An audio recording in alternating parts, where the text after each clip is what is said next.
The day, I'm so excited to see the potential that this newborn business has and the ways in which it could potentially take care of me and my family later down the line.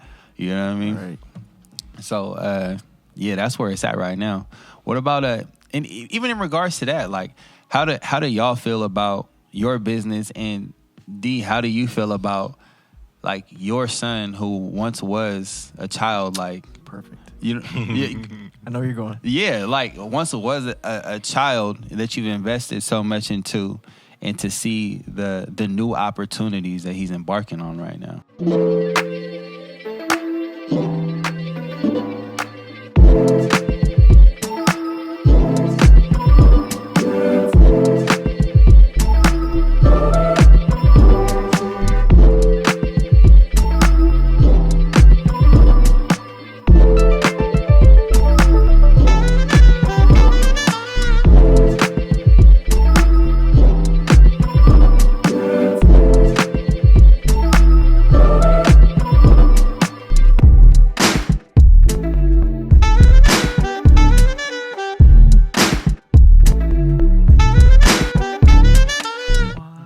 Metronome off. Turn that metronome off. We's in there like swimwear. Yeah. All right. Reporting live. Not live. Recorded. Not dead. I don't know. I told you I don't put words together. Anywho. Yo, what up? What's blapping, everybody? This is Don, the Blaptist, a.k.a. The Joke, a.k.a. 1/3 of the Watch Me Develop podcast. 1/3. Here coming to you live on another episode. With to the right of me, I got 2/3 of the Watch Me Develop podcast, John Butcher Jr. What's happening, baby? Okay, yeah, I needed that.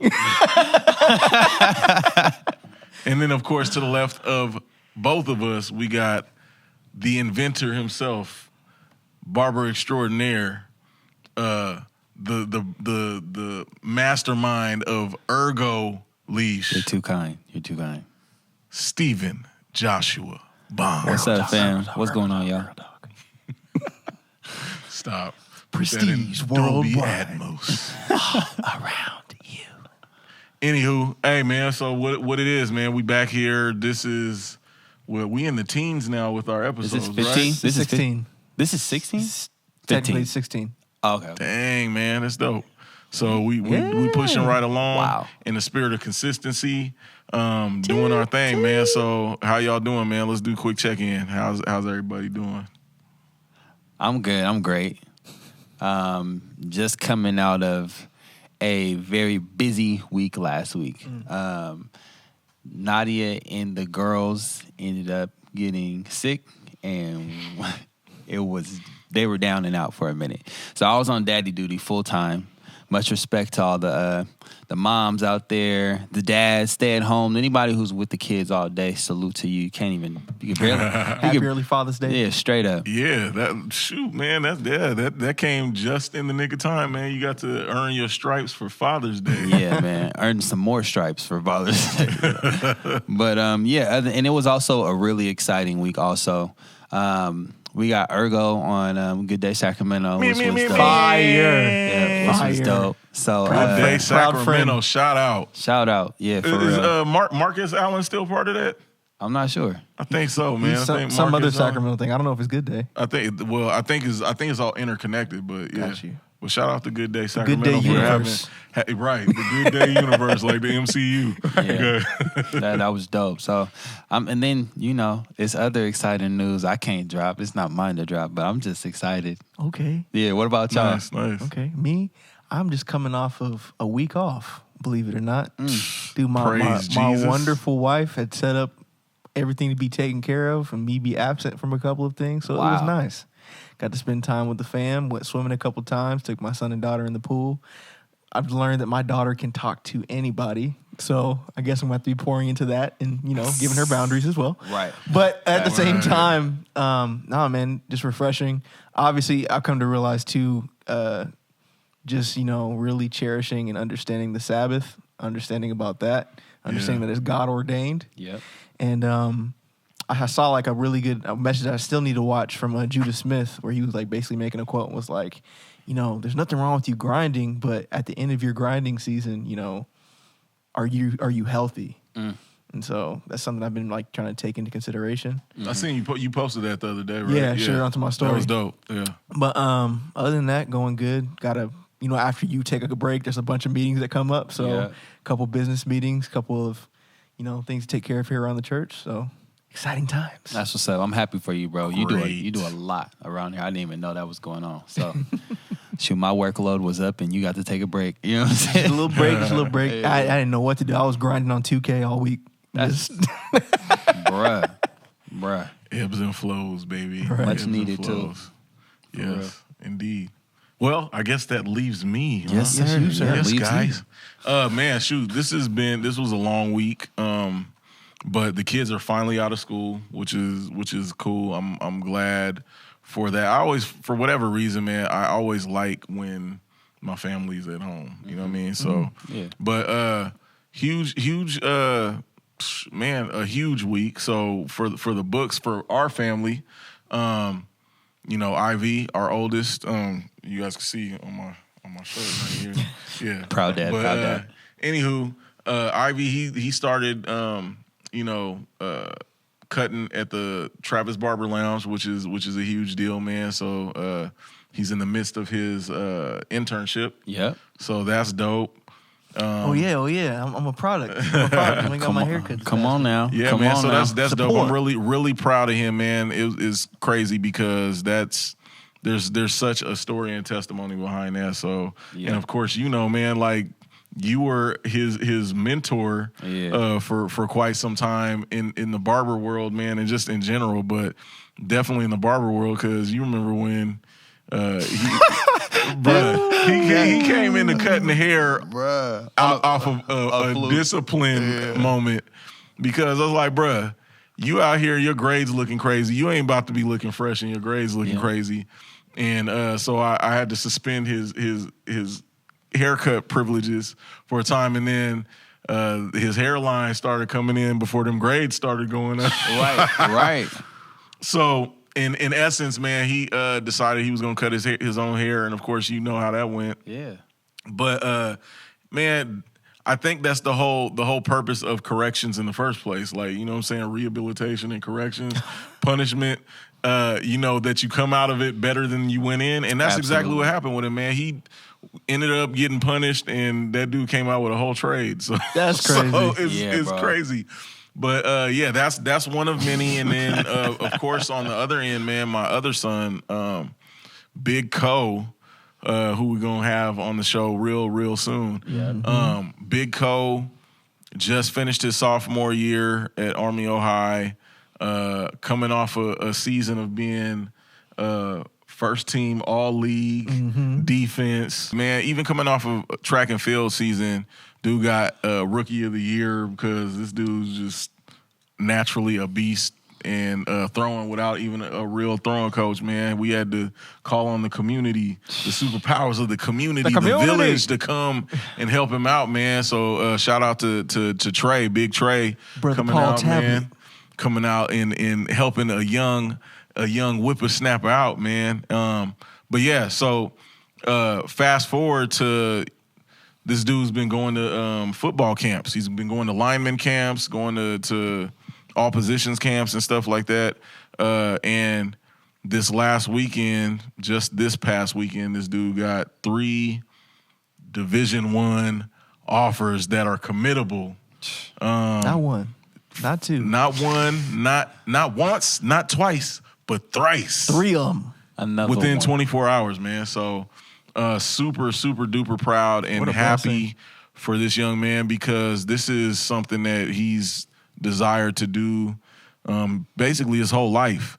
Ever since he was probably about like 4.5, 5 years old, he was begging us to get him in pads and go play football. Wow. So much so, this kid was so dedicated to it that they didn't have anything for him at that age. This is a kid that would sit and watch cartoons and do push-ups and sit-ups, tuck his feet, his little feet at the time, underneath the couch and do sit-ups and push-ups during commercial breaks of the cartoons he's watching. Wow. Dedication.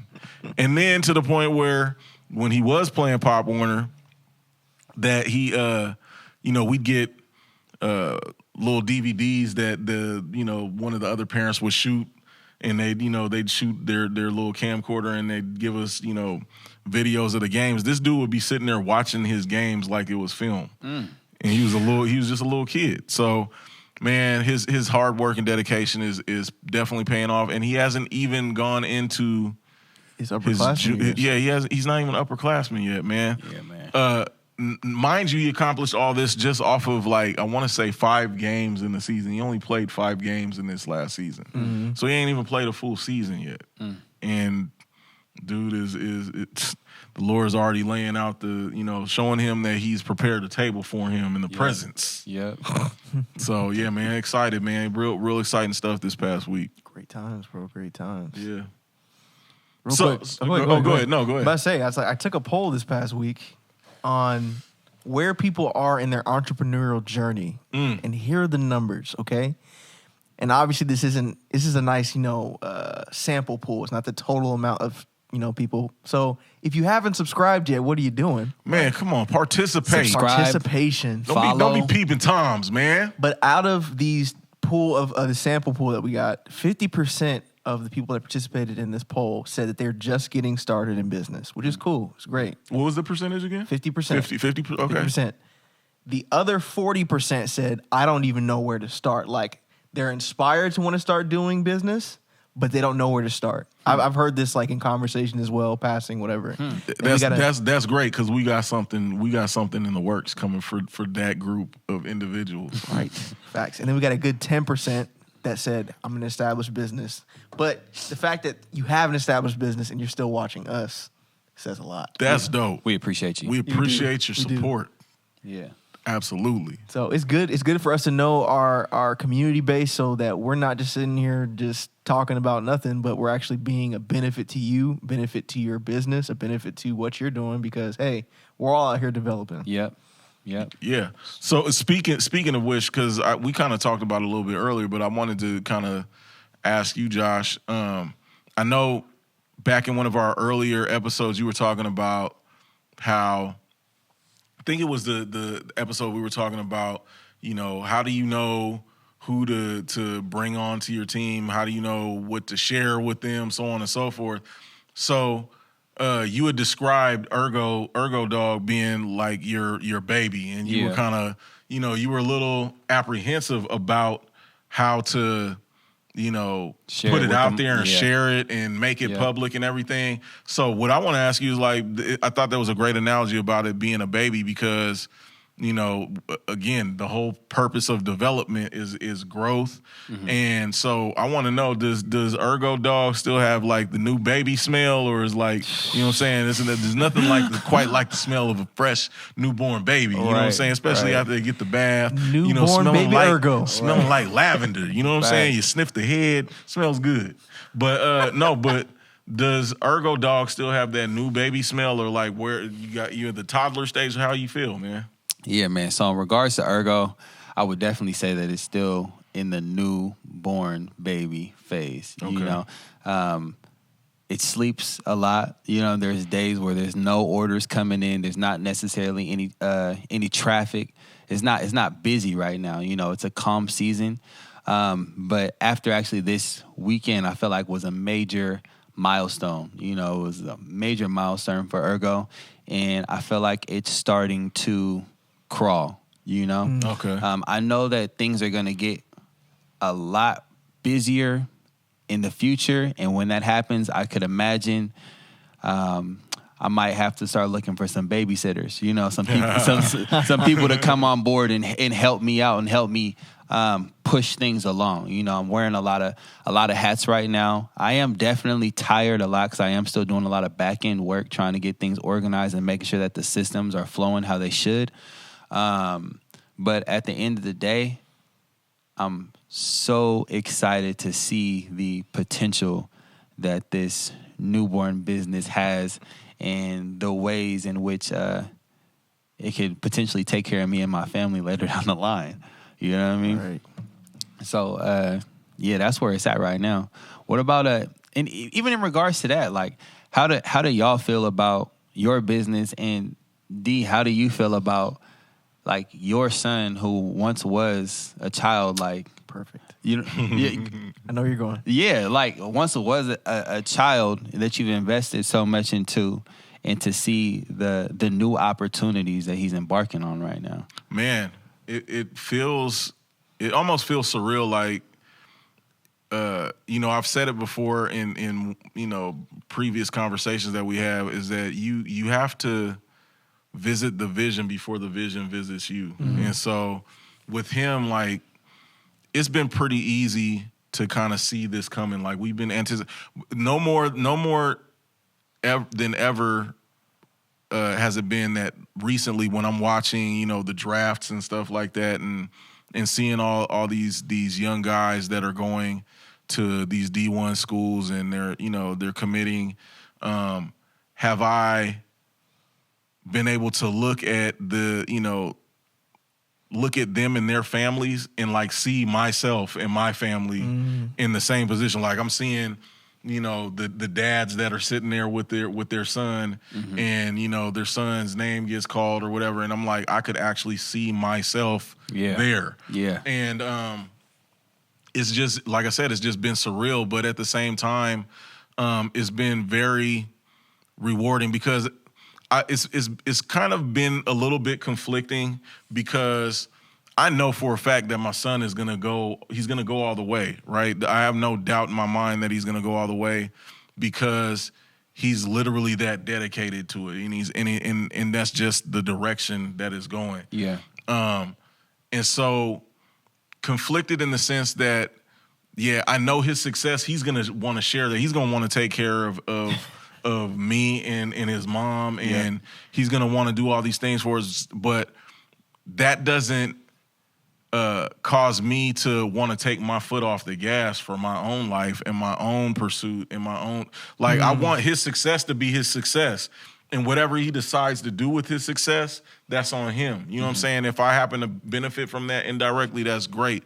Let that be icing on the cake. Yeah. But I want to make my own cake. Yeah. You know what I'm saying? I'm a baker too. I want to make my own cake, and it's not on like some competition stuff. It's just on the fact that I want to die empty. I don't want to be, I don't want to be like, oh man, my son made it for us, and no, I want that to be an expansion of the legacy that I'm leaving behind. That not only did my son make it, but I made it. Yeah. And that the fact that I want to lead by example. Until he gets there, I'm gonna be leading the charge until he gets there. 100%. You know what I'm saying? And then even after he gets there, I'm still gonna be pushing forward, doing what it is that I'm doing in my lane. Yeah. You know what I'm saying? And so that's kind of where I'm at with the way that things are going. Like, I'm glad that the whole plan that my wife and I have for our kids to be further ahead than we were when we were their age, that is actually happening, that we've done enough to be able to provide them that opportunity. Yeah. Yeah. That's what's been kind of cool to see is like, I was sitting there listening to you talk, and like, a lot of times in this particular situation, you have a lot of dads that are trying to live vicariously through their kids. Right, right. And I think that's kind of like a blessing in a sense of like, you didn't necessarily have like the athletic experience as a young man, but then like now your son is having like this, it's like it's almost rarely heard of to like have like your mom and dad not necessarily play sports, but then the son is just like this athlete all of a sudden, Right. But like, I feel like he's gotten all of the, like, I passed on all the stuff, the potential that I didn't use. Yeah. That I gave it to him. I'm like, bro, run with it. You know what I'm saying? The 2 days for you, go ahead. Right. God bless you. Right. Go ahead Right. and do that, because I had the desire, but I didn't have the push. And that's why I'm so big on pushing him, because I'm like, man, I know a lot of people, at one point in time, they kind of like would voice that they saw the potential in me, but they didn't like really push me in that direction. Right. And so I was like, whatever. I went in the direction that I felt like I was being pulled in and pushed in, which happened to be like more in the creative realm. Mm-hmm. With him, like it was just so undeniable seeing it with him, just seeing that just his natural ability. And so I'm like, okay, I'm gonna push you in that direction. I'm gonna do everything possible to make sure that you have every opportunity to succeed in that avenue. I'm not trying to live vicariously before you. Right. I would have loved to go out there and get a put on the pads, go run and just, do it and stuff like that. But that wasn't me. And I'm not trying to tell you how to do it either. Right. You know what I'm saying? I'm not going to be one of them dudes that's like, I don't know what the X's and O's are. I don't know what the coaches know. You know what I'm saying? I'm just trusting that the coaches know what they're supposed to do. And I'm like, son, listen to them. As long as it doesn't conflict with something that you know in your heart that you should be doing, just do whatever's necessary so you can be successful. So peep this. We likened a new business to like having a child, right? Raising up a child. Yeah.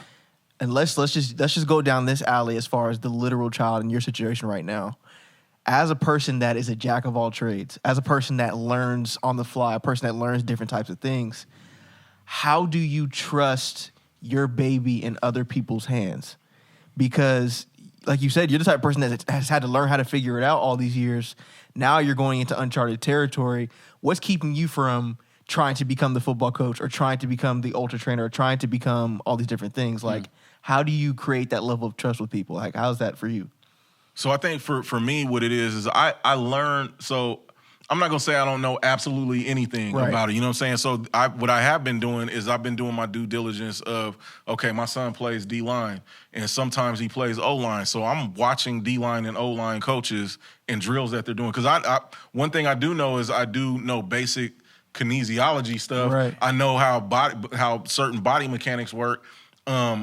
And so I know basic workout training and functionality. So I'm like, okay, this is what we're going to be doing. When we go to the gym, we're going to be doing things that are going to be conducive and translate over into what it is that you're going to be doing on the field. Mm-hmm.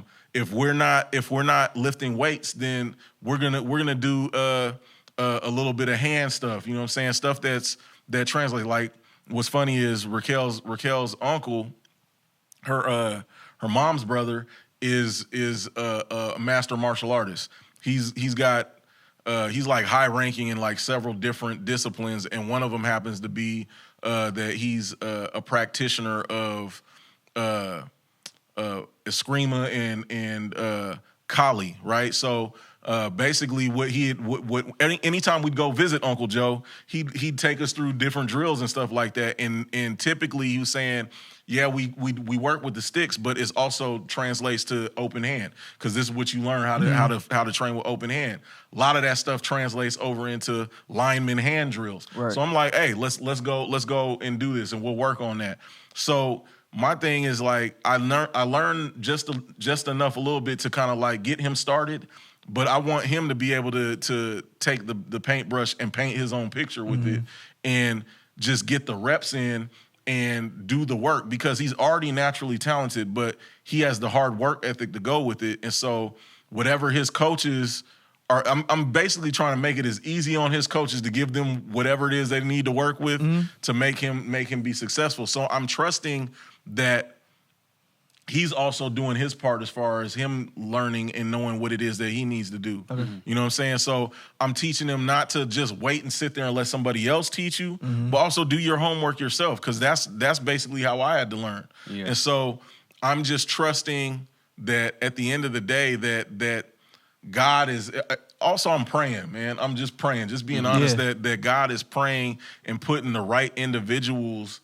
around him so that way he's able to be who it is that he's supposed to be. Mm-hmm. Right. And so it's not just a blind just trust, I'm going to just, hey, can you hold this baby right quick? Hey, you come pick him up real quick? You know what I'm saying? I'm not going to do that. Or I'm not just asking the first person I see with a car, can you pick up my kids after school? It's not that. It's I also am building relationships with these individuals. Mm-hmm. You know what I'm saying? Because we got off to a rocky start at the beginning of the school year because I wanted to be able to have a connection with these people that I am entrusting him with, that are coaching him, and it paid off. You know what I'm saying? The fact that I was able to sit down and voice that to the coaching staff, I was able to voice that to, shout out to Principal Brown for helping to make that connect. But we were able to sit down and, man, we haven't had any issues. Everything's been great. We've been able to communicate, and I've been really pleased with how the Army Ohio coaches have been looking out for him. Yeah.